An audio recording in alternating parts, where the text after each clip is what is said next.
I think I have a lot to learn, especially where that is concerned. So that is really good advice. I mean, I did too, and I learned it through painful corporate Oof. trainings. So if you can avoid that pain, I am happy to pass that on to you.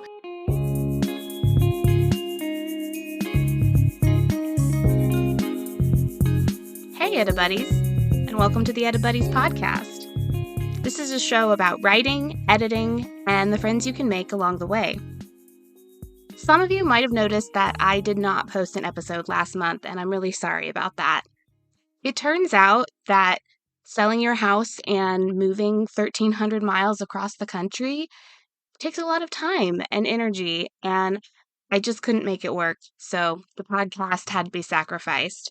But I will make it up to you at some point in the future. Today's episode is brought to you by me. Me! I've been here the whole time! You know, ever since I started this show, I've wanted to interview a science fiction fantasy editor, but I really struggled to figure out who would be the best person. Then I realized I'm a fantasy science fiction editor, and this is my show, and July just happens to be my birthday month. So, welcome to the first ever shameless self-promotion episode. Thanks for being here. Yay! I did not think that you would enjoy just hearing me talk to myself about myself, so I am thrilled to welcome back Logan Austin of Austin Fiction Editing, who you might remember from our March horror episode. I'm so glad they're back, and we had a fantastic time talking about my personal journey with writing and editing and some of the genres that I really love to talk about. After the interview, I'm going to have a couple little announcements to share, so I hope you will stick around for that. Enjoy my conversation with Logan, and I'll see you on the other side. However you want to start. It's your show now, Logan. What are you gonna do? I'm taking over. Yeah. Well, again, thank you for inviting me. I was really excited when you asked me to do this. So, Yay. and I think too this will be kind of cool because I have like a passing knowledge of sci-fi fantasy in the way that I read it sometimes. I know maybe as much as the average Joe, but I wouldn't consider myself an expert by any means. So I'm excited to learn. Yay. This is um, perfect. This is like the reverse of me interviewing you when I know like exactly. not very much about horror. So this will be great. Yeah. So I guess the first thing, of course, that I wanted to ask, what did inspire you what began your editing journey? It was really roundabout. I have been writing and editing, reading, writing, and editing since I was very young. I actually taught myself to read at 4 years old. Oh, wow. According That's to, impressive. according to my parents, which Yeah, parents love to like brag about their kids, but sure. yes, I was always the bright child. I was actually homeschooled, and Mhm. I excelled at that. I was very self motivated and loved reading and writing, and but I thought I wanted to be an actress. That's Mhm. what I did. That's what I decided on in middle school, and it took me a long time to get that out of my head. I actually went to like school for film and media, Oh, and wow. yeah, that's what my degree is communications, but I took Yeah. pretty much all film and media classes, and then I spent about 3 years as a production assistant working on reality television shows in the Kansas City area, Wow. That is where really I'm from. cool. Yeah. Yes, it was a very cool experience that I would never repeat. It's horror Yeah. stories. But however bad you think the set of a reality TV show is, it's Oh, worse. no. Like, I'm not Wow. kidding. Yeah. Jeez. Well, I can already picture it pretty bad. So Yeah. that's But terrible. I'm sorry. but the interesting thing about it is it teaches you a lot about storytelling. Like, Ooh, really? yes, because Yeah. ultimately they're following these people around, Mhm. and then through a process of editing, creating a Mhm. story out of all this content that they capture. So they tell whatever Wow. narratives they want, just Yeah. using the language of like filmmaking to tell it. Mhm. And you can make the audience believe shit that like never really happened. It's Yeah. kind of magical, actually, Wow. in a That is really horrible cool. way. I was gonna say, I'm sure that had, an impact maybe on your editing, what you brought to editing. So that does sound really cool, like to be able to pull together a cohesive story from just, clips that you got following somebody around. Yeah. Um, so were you on the editing team then of the people putting together those? No, not at Um, all. yeah. Actually, I was on the opposite side of it. I was the production assistant, so I was watching. Not all the shows operated the same way, but the Yeah. one that sticks in my mind the most, they were writing it the morning that we were shooting Oh. things with real people because we didn't give the people scripts. We just kind of put them in situations and was like, okay, you're going to talk about this, you're going to talk about this, and you'd Uh-huh. find like charismatic people that could do that. Mhm. But yeah, so I'd watch them like build the story and then I'd listen to them talk about how they would edit it in order to, and they, there was lots of different ways of doing it, but it was just really interesting, like seeing them. They were always thinking of how can we cut this together and how to Yeah. shoot it in a way that would work with the narrative they were trying to build. Yeah. That is so interesting. That is Yeah. really cool. Well, I'm sure that that has made an impact on your editing. Were you thinking at all about editing in the future when you were there? Or Yeah, I mean, well, no, actually, no. So I thought I was going to go into film editing, but Mhm. when I was doing the production assisting, I thought I was going to land in film editing, and I Yeah. did some of that. Um, I didn't really do any editing of writing until I got a like corporate job. Sure.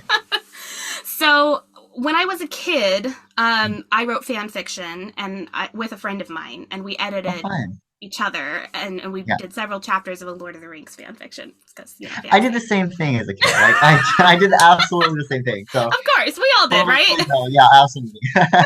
Yeah. We all have the So same thing. that was a really important formative thing for me, was like working on that with her and developing my voice as a writer and learning how to develop somebody else's voice as a writer. Mhm. But when I got this idea of like I'm gonna be in Hollywood, I got kind of like single minded, and Yeah. that's what I worked for. Mhm. Um, and then I decided I didn't want to do that anymore. And I Yeah. ended up spending several years working for a school district, where I was writing and editing a lot of technical documents. Like it was for a technology department. So Sure. very dry, boring email outage notifications. That's what I was Mhm. working on. And slowly, because I was super bored, I started taking on more responsibilities and I started doing like live in person trainings. And I took on a lot of like the education of non teaching staff. So people who were not teachers but still needed to use all the different programs in the district. That's who Yeah. I was working with. So Mm. I learned a lot about building relationships and teaching adults through that experience while I was also doing writing and editing as like the main focus of my job. Yeah. Um, so then life happened, as it Sure. does. Yeah. Unfortunately. And I ended up in a kind of COVID happened, more life happened, shit happened. Yeah. I ended up at a pretty low spot, Mhm. and it was one of those things where you're like, what are we living life for exactly? Do I really care about implementing these things for this place anymore? I don't. Yeah. I don't. And so I figured out I wanted to be an editor. Like it literally just was like that. Like I had spent so many years trying to find a niche that felt like it fit me Mhm. and not clicking, but it really was that kind of like lightning rod of like, oh, I could be an editor. It was actually The Handmaid's Tale that pushed me to that. Yeah. Because in the show, at least, I haven't read the book. Don't tell anybody. This will be our secret. Yeah, thank you. But in the show, at least, Elizabeth Moss' character is Mm. a book editor, and Mm. I was like, that is a job that people do. Also, one of my favorite holiday romantic comedies, The Holiday, Jude Mhm. Law is a book editor, and it was like I kept seeing these things, and all of a sudden it like coalesced, and I was like, I love story, I love reading, I love writing. Yeah. I hate the stuff that I'm working on. How can I like find a way to actually enjoy this? Mhm. And this is what I found. That's awesome. Yeah. Wow. Well, what a nice journey. It seems like it all really prepared you. You learned a lot of the skills that you would need. Yeah, I mean, it's easy to look back and see that now. It sure Yeah. didn't freaking feel like it at the time. Oh, I'm Felt, sure. I felt like I'm I was sure. flailing all over the place with like no hope of like finding a purpose. It's kind of funny because we've had kind of similar experiences, working kind of jobs that we didn't like and having that aha moment. So I totally get it. Yeah. 100%. Oh my gosh. So I guess, on that train of thought, what then inspired you to begin a podcast? Well, with any business, you have to find the people that want what you're selling, right? Yeah. And I went to actually the conference that we met at, Yeah. ACES 2022. I went to a panel there, and I don't remember the name of the person who put it on, which I feel bad about because she was great. Maybe I'll look it up and put it in the show notes. Okay.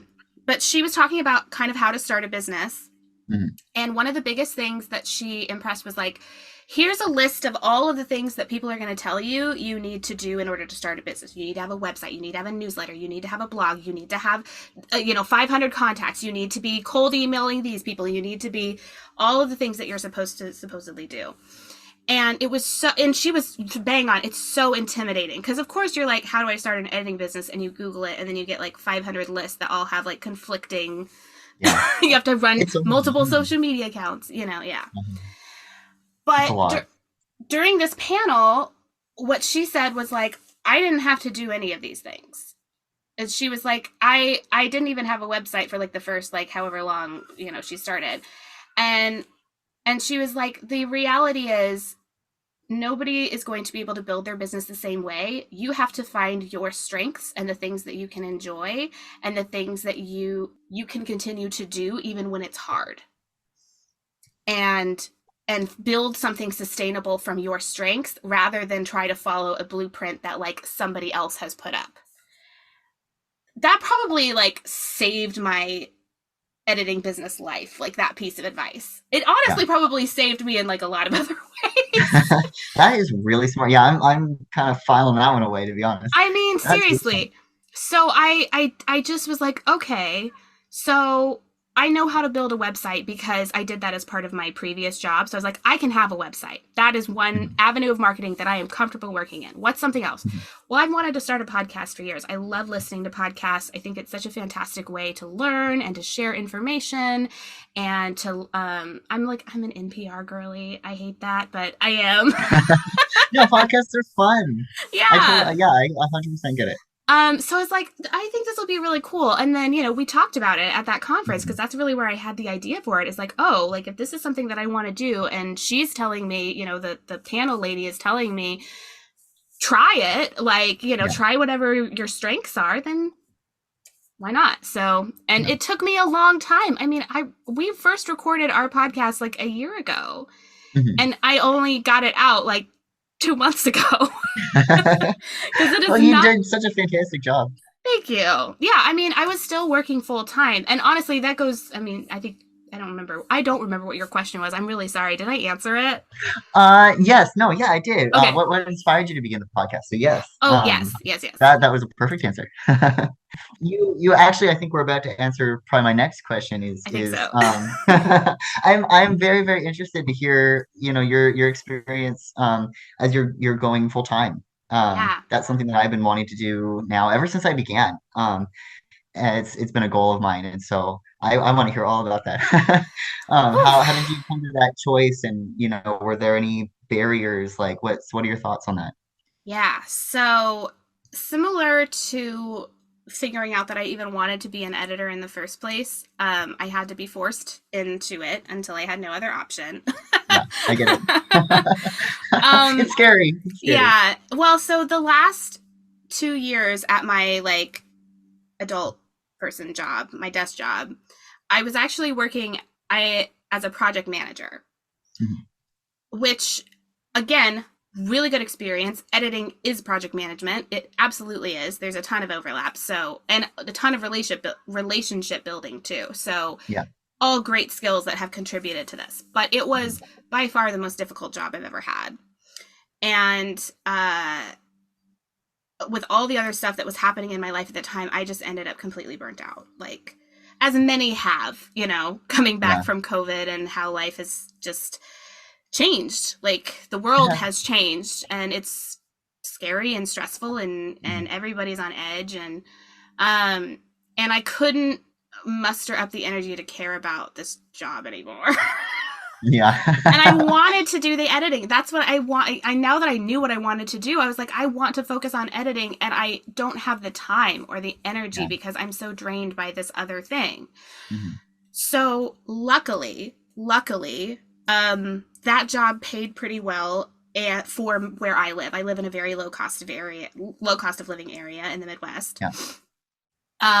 So I was able to save up, and I am engaged, and my fiance is also working. Mhm. He's also self-employed, but he has a more steady income than I do.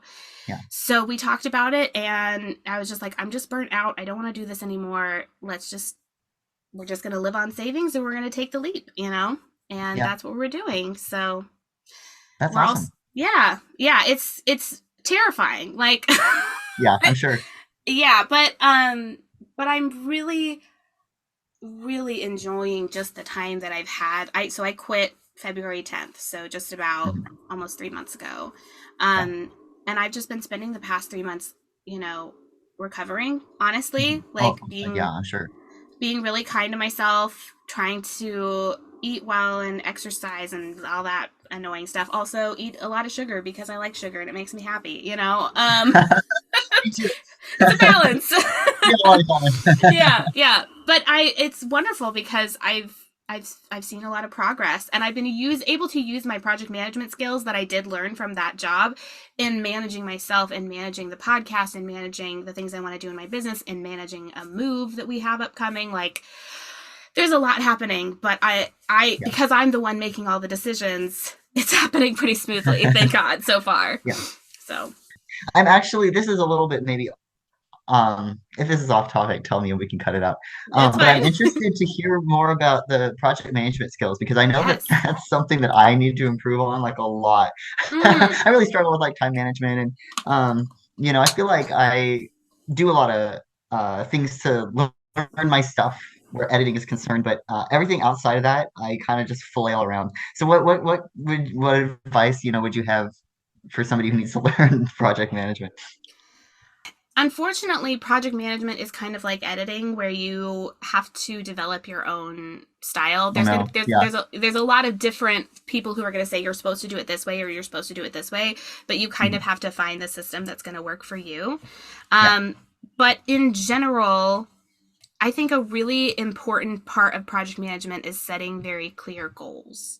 That's something a lot of people struggle with, Mhm. because a lot of times when they hear goals, they set things like, okay, I'm going to get 10 new clients this month, or I'm going to get 5 new clients this month. They pick where they want to be Mhm. instead of what they can realistically achieve.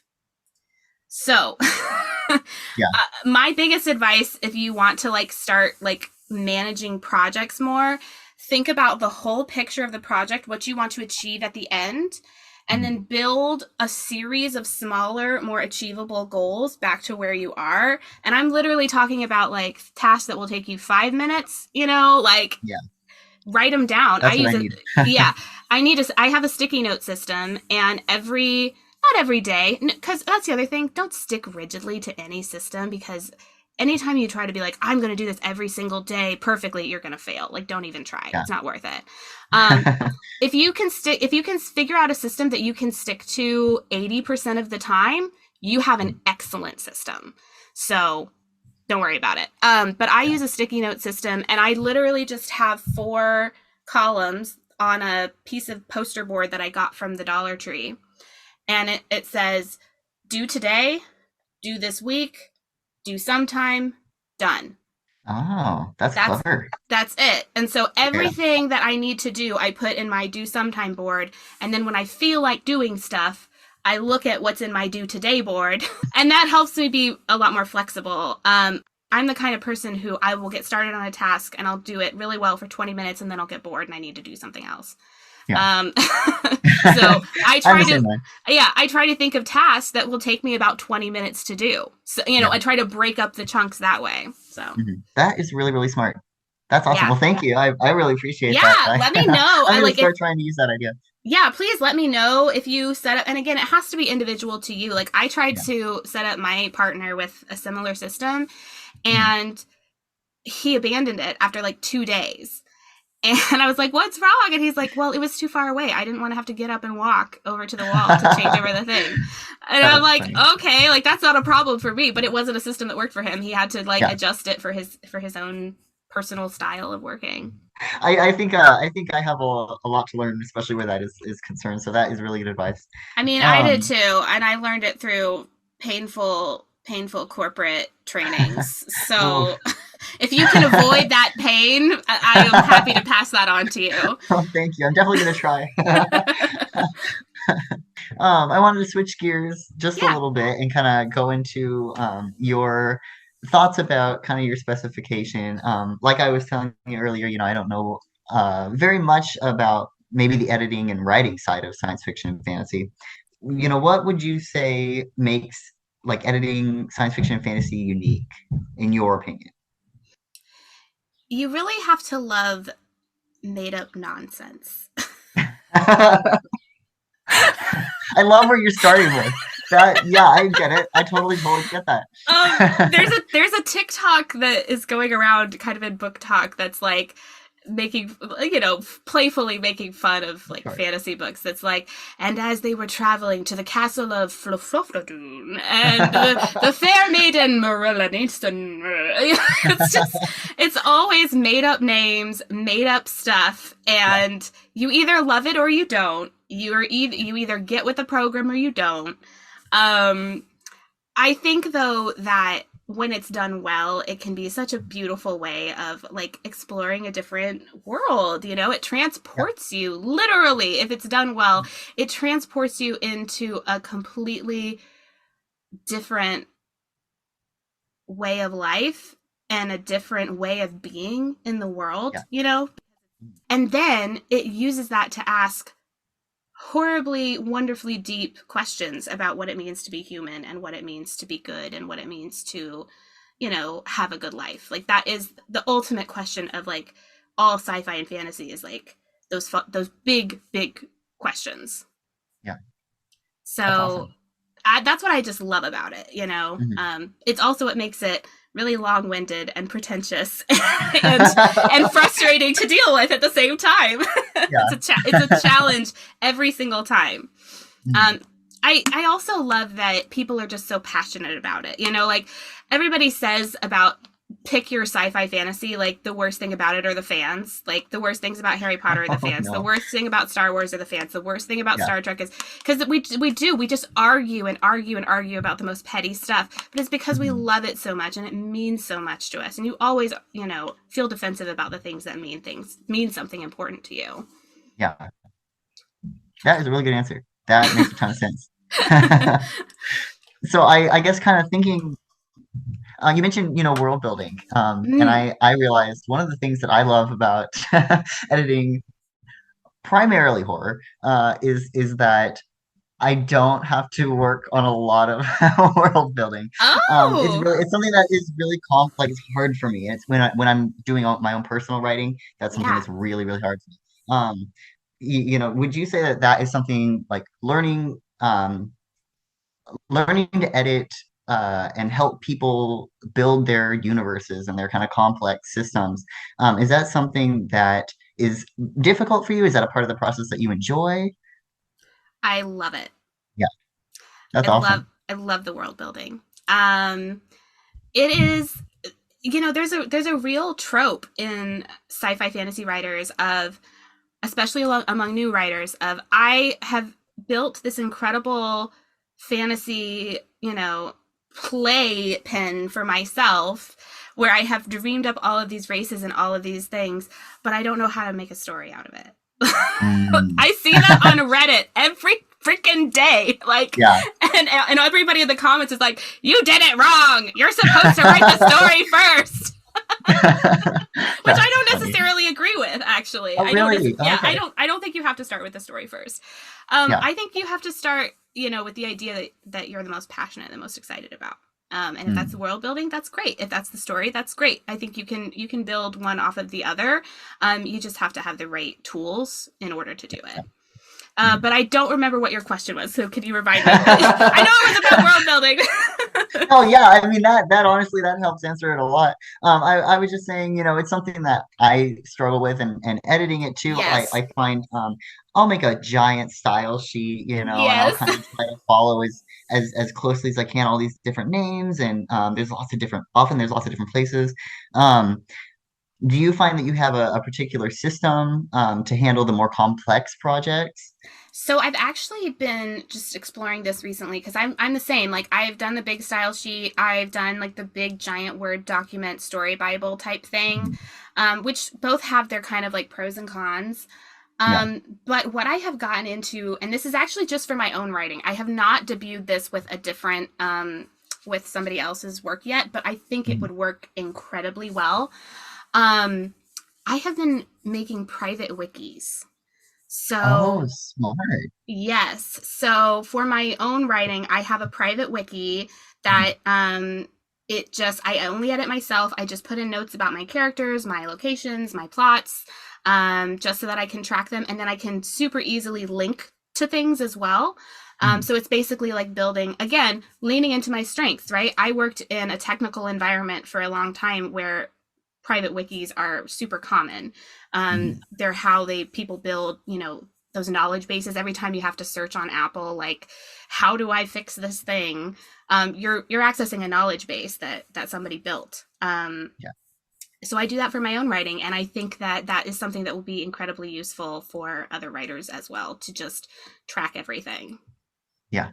That's smart. Yeah, it's always been a part of writing. I don't even write fantasy, and I find that I have everybody has to world build to some extent. Yeah, Even if you're basing your story in the real world, or you're building your own fictional slice of it. And so there's always world building that has to be involved. But yeah. I think in some ways it's almost like even if you're not doing fiction and fantasy is actually easier because you can make stuff up.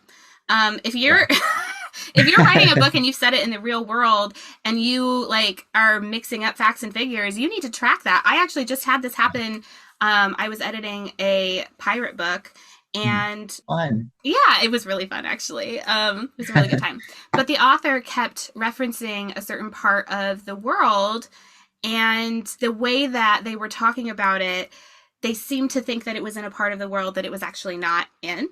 Oh no. Yeah. So Happens there to the was a best of us. yeah, so there was a little bit of confusion on this term and which part of the world it actually referred to.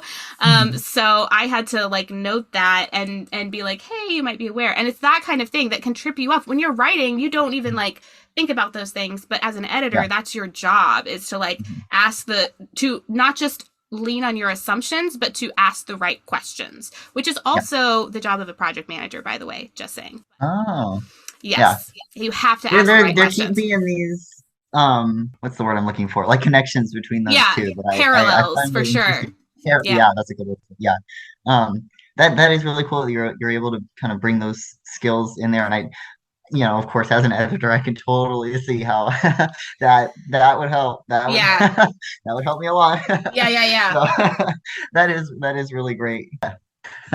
Have you noticed any unique challenges facing science fiction and fantasy writers right now, either industry wise or things that you're noticing in a lot of clients cropping up? And what advice might you give?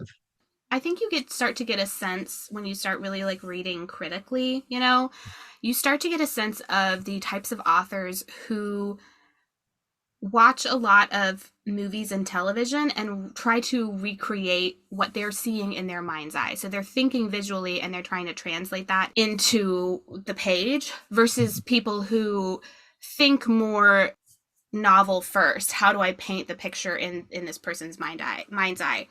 And I don't say that to criticize anybody at all or to say that that's wrong and you should be doing it this other way. Mhm. Um, I think that it's kind of like level one, and you can take it up a level or two if you start to read more fantasy and more complicated prose. Mm, And you have to stretch yourself in order to do that. It's completely fine to read as much as you want. Read bad stuff, read good stuff, read stuff you like. Don't read stuff you hate. Don't waste your time. Life's too short. But if you yeah. like it and you enjoy it, read it. Read Mm, fan fiction. Read everything. I have no problem with any of that. mm, But just know that what you take in, that's what you're going to output as a writer. mm. So if you want to develop your writing skills, you have to read writers that are better than you. And that Yeah. maybe make you a little frustrated. One of my favorite when it comes to world building and like creating a setting is James Vandermeer. Mhm. Wait, is that his name? Let me double check. No, hold on. I know who you're talking about from What is the name? Annihilation. That's the Annihilation. name of it. Yes, the Southern Reach Oh, trilogy. Yes. oh, So that was awesome. James Vandermeer, yes, and he's a good one because he's a crossover because he's kind of horror, but he's kind of I was sci-fi gonna fantasy say. too. Yeah, I Um, picked those up. They were advertised to me as horrors, and so I thought it was funny that you said that because I was like, I had read that the whole time as a horror novel. yes. Well, there's a That's lot so of interesting. there's a lot of overlap, I think, actually between Oh, for sci-fi and sure. fantasy and horror for sure. And Yeah. this definitely crosses into that kind of sci-fi horror. But his capture of language and the way that he puts you in this completely otherworldly place and you Yeah. feel it and you see it and you see the world the way that he sees it, and his descriptions are so long and they are never boring, like ever, like Mhm. it's incredible. And here's the thing too, I didn't even finish that series. I read the first two books, tried the third one, couldn't get through it, put it down because it was like, Yeah. you know what? This isn't for me right now. But I still have Mhm. it and I'm going to come back to it at some point Yeah. and I'll be ready for it. But, Mhm. but those books, they just really pushed me to be like, I've never thought of writing anything this way before. And that's what you have to do. You have to read that kind of stuff, and fail at reading it to Yeah. push yourself, and Mhm. learn more about how to use language Yeah. that will really paint a picture. Yeah, that is a That's really good example actually, because I did when I was reading his stuff, I found them I think I had the exact same experience as you where I found them very dense, yes. but like enthralling. Like Mm-hmm. it was Mm-hmm. something that you really had to apply, kind of your thought process as you're reading it. There's so much to think about, and that's it's a great series. Maybe this is obvious, but I agree. Branching out into different genres or different things that you weren't really expecting to get inspiration from kind of sometimes opens doors to new ways to express yourself in your genre that you weren't expecting. Yeah, absolutely, So, exactly. And that's the biggest thing for me when I hear about like people complaining about writer's block, which happens to mm, everybody. It's part of the process. But to me, that says you're spent. You gotta start taking stuff in. You gotta read. mhm, You gotta write, work on something else. You have to do something that feeds your creative well before you can, put it out again. mhm. I like that metaphor. Creative well. That is really smart. That is really awesome. Thanks. With Vandermeer being kind of both a horror and a sci-fi, are there Mm. any maybe subgenres or genre kind of mixes within sci-fi fantasy that you find really interesting or are really kind of into right now? That's a great question. I love sci-fi fantasy in general because it is so broad. You can have urban fantasy is a really big thing right now, where you kind of have it more set in a modern present world. And cozy everything right now is like the thing. People just want cozy mysteries and cozy adventures and low stakes, cute little fun, stories. Yeah, So I think Legends and Lattes, I don't know if you've heard of that. no, That's a cozy fantasy. About an orc that I think it's an orc that owns a coffee shop. I also haven't read it. We're cute. gonna we're gonna cut that out. It's on my list, but I only have Of so course, much yeah. time, No, yeah, Um, I understand. I get but I do think that's representative of a genre that I'm seeing a lot of is kind of like cozy, fun, YA fantasy. YA has always been alive and well in sci-fi fantasy, and I think it. it will continue to be like a super popular genre because people, not kids, but younger people find so much in sci-fi fantasy because it's an escape and it's teaching them lessons about things, and it's really fun and interesting. So Yeah.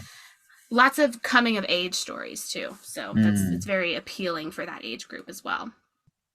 Do you then, I guess, do you prefer to edit young adult or adult, or do you not make a distinction really in your editing between them? I don't make a distinction actually. Yeah. I for a while I didn't think that I wanted to do kids books. I thought I just wanted to do more adult focused things. But one, I'm just getting more comfortable in myself as an editor, and that helps Yeah. me branch out, and feel like I can try Mhm. more things. But also, like, there's kind of an assumption that if you're writing something like a middle grade fantasy or a YA fantasy, it doesn't have to be as good, Mhm. like because Yeah. kids aren't as perceptive or something. And Mhm. I think that's really, really terrible. Yeah. I agree. I disagree with that. Yeah. I think if anything, it's more important that you are taking care with your story because those kids, or those young people are learning about storytelling from those Mhm. books. That's how I learned about storytelling. It was from the Nancy Drew mysteries and the all the Yeah. horse books that I was reading when I was a Yeah. middle and then when I got into high school, I was reading Lord of the Rings and I was reading C.S. Lewis, and that, shaped my understanding of how you tell a story. Mhm. Um, so I think there's actually kind of a greater responsibility if you're writing for like middle grade or YA to like really focus on having a tight, um, well thought out story with plots that actually go somewhere. So I'm very open to pretty much anything under the fantasy sci-fi umbrella. I will line edit pretty much anything. I don't have a preference when it comes to line editing since that's much Yeah. more technical.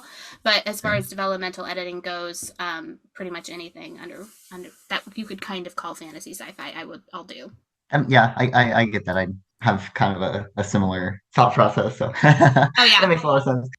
So, is there a book in this genre that you felt you could have improved, or there was Mm. something that you could have added to it that would have, you know, fixed an error?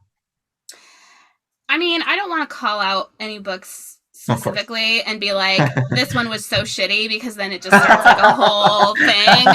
Yeah, maybe a Um, trend yes. of things that you've noticed. Yes. So, like I said, I think the character, developing authentic relationships is really key. Um, I won't finish a book if I'm bored by the middle of it. Mm, I will give it to the middle.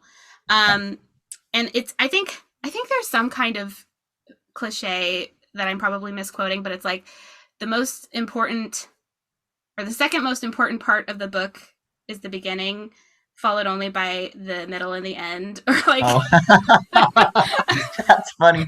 something like that. It's Yeah, like you want to, and I do think that a lot of people lose their story in the middle. And so if it's the hard, it's mid easy to do. That is It hard. is. It's so hard. Like that's exactly where I'm at with my novel that I'm currently working on is I am in like the last chapter or two before we get to the midpoint, which is like when everything in the story changes, and I'm like Mhm. terrified. I'm like at the same point actually with my novel. Really? So we, Oh yeah, no. I know and what I'm I struggling. I've had some writer's block, so. Oh yeah. No, I know what I want to do and I think Mm, I'm ready to do it, but it's taken me months of yeah, just leaving it alone, not thinking about it, not working on it and like getting my creative juices flowing again yeah. to get it up there. So I think in general you really want to think about how is your book starting? What are you doing to hook in your readers? Because that's where a lot of sci-fi fantasy people fail because they think they want to put a huge dump so that people can imagine their world or like understand the politics behind everything. Readers don't Mm. want that. They don't. Yeah. Don't start there. You want to, and I don't necessarily believe with the thing that's like you have to start in the middle of a scene or you have to start in the middle of the action. I don't think you have to do that. Mm, But you have to start in a way that sets up the world and makes people want to live there. I think a really good example of this actually is the Lord of the Rings movies. mm, Like, you know, um, the opening in the Shire is very important to the story because it's everything that Frodo goes on his journey to protect. It is the driving. So even though it's like peaceful, calm, we could have dropped in on Frodo as he's like rushing towards, Weathertop or towards Rivendell or whatever. And maybe that would have been a more exciting opening, but it wouldn't have worked for that story because the whole thing that he's fighting for, we have to have a sense of that in the beginning, So think about your beginning and what it's telling people about the rest of your story. And then think about in your middle, what is the hardest thing for your character to face? If you're not torturing them, you're doing it wrong. I've heard that one. Coming from horror, I've heard that one. Unless it's a cozy fantasy. If it's cozy fantasy, then do not torture your characters. But otherwise, yes, they need to be going through some hard times. And if they're not going through hard times in the middle of your book, you might have a boring book. So like something to think about. And then of course the most important thing is the end, right? Think about how your ending and your beginning relate to each other. Do they feel like a satisfying pair with the middle kind of explaining the transition, or are there things like left out? I think it's really, really hard for authors and people in general to just take a step back and have that big picture vision. That's what an editor is. That's our job, is to have that big picture vision and say like, okay, I can see what you're trying to do, but it's not working as you think it is. Here's some suggestions on how maybe we can make it work the way that you want. I love that. I think it was Val Matthews in that class that we took together who said, your goal as the editor is to figure out how the author can achieve what they want with as little change as possible. I want that like stamped like on my forehead. Like that's what I want to do. I want to help the author find how to get where they're trying to go without making them have to rewrite their entire book, Yeah. Because nobody's going to do that. Nobody's got time for that. Yeah. Well, all that being said, if there was any impact that you could leave on your genre as a whole or on your clients, what would you want to leave them with? Oof. The legacy question. That's hard. I really want people to feel empowered to tell the story that's inside them.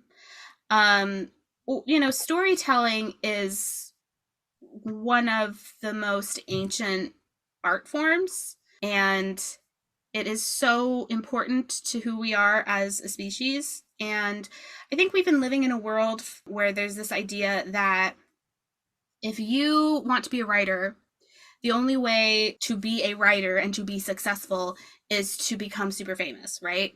To become Brandon Sanderson, or to become J.R. Tolkien, or to become Colleen Hoover, or pick whomever, that's the goal, right?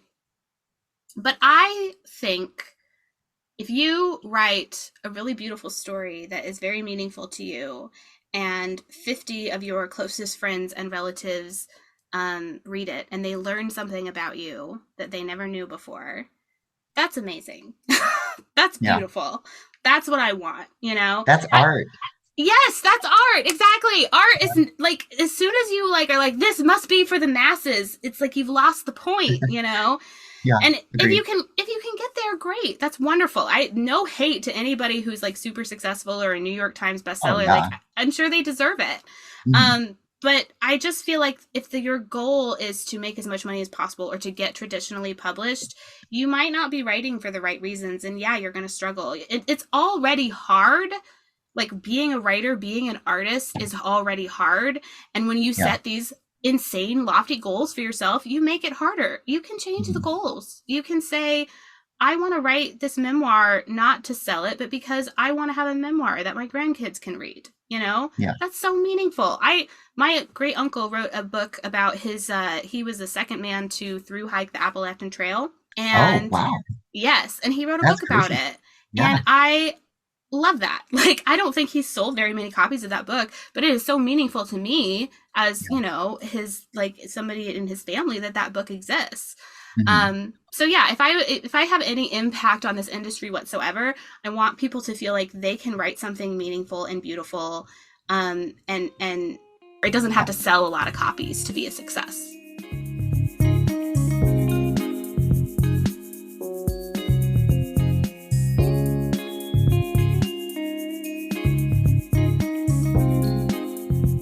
And with that, the shameless self-promotion ends. Or has it just begun? If your march to Mount Doom has become a dawdle through the dead marshes, check out my coaching and editing services at midwrite.com. Or if horror is more your thing, no hard feelings, you can reach out to Logan at austinfictionediting.com. So I'm a little nervous, but mostly excited to share with you all that I am launching a monthly newsletter as a companion to the podcast. The plan is for it to contain episode summaries and teasers and some free articles written by myself and maybe some familiar voices from the podcast. If you'd like to sign up for that, just head to my website and you'll find a link. Promise not to flood your inbox. The emails will only be once a month. Okay, that is enough of me. Next month, I'll bring you a conversation with an editor from an industry that I know very little about, but it has dominated popular media for the past couple decades. I'm talking about comic books, and I'll be speaking with IDW Comics group editor Chris Simon. It's a really fascinating peek into that world, so I hope you check it out. Stay cool out there, edibuddies, and I'll see you next time.